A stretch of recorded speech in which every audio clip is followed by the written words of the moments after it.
أنا باحكي تجربتي في القصر العيني كدكتور علاج طبيعي. أنا فعلًا شُفت حالات كتير، واتعلمت من دكاترة كتير، وشُفت حاجات واتعرضت لحاجات ما تخيلتش إن أنا ممكن أشوفها. حتى حضرت جراحات، وده على فكرة مش اجتهادا مني بل تشجيعًا من الدكاترة اللي هناك والseniors. بصراحة دي كانت حاجة كنت باحلم بيها طول ما أنا كنت في الكلية، إن أنا عايز أشوف جراحات، لإن أنا حاسس إن أنا كدكتور علاج طبيعي لازم أبقى فاهم هي الجراحة دي اتعملت إزاي، برغم إن أنا مش هاعمل جراحات عمري كله. كمان قدرت ان انا اشتغل بايدي واحس ان انا دكتور فعلا اون ست، انا جوه انا بشتغل وبمد ايدي وانا لوحدي اول لون. دي في الاغلب في الحالات الصعبه الشديده مش اصح حاجه ان انت تكون لوحدك، لازم يكون عليك سوبرفايزر. لكن في الحالات البسيطه ايه المشكله انك تخش وانت اللي فعلا تهندلها؟ امال انت هتتعلم ازاي؟ وفعلا كان في دكاتره بيشجعونا وبيزقونا ان احنا نتعلم. هل ده معناه ان المكان كامل؟ اكيد لا. اكيد اي مكان في الدنيا فيه الحلو وفيه الوحش. الفرق هنا انك تستغل الفرصه وتحاول تدور عليها، دور على الفرصه.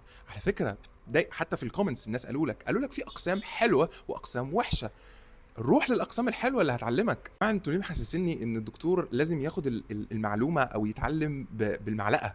لا، انت هتتعب وهيطلع عينك. وبعدين ما تصدروش مشاكل وخلاص. قول لي حل، قول لي مكان احلى من القصر العيني، قول لي مستشفى فعلا تقدر ان انت تتعلم فيها، قول لي مكان بيرفكت كل الناس بتعلم فيه، كل الناس سعداء، كل انت ده فين؟ دي في النرويج دي، انا ما اعرفش، قولوا لي يمكن انا مش عارف. فما تصدرش مشاكل. احنا والله ممكن نشوف بدايل.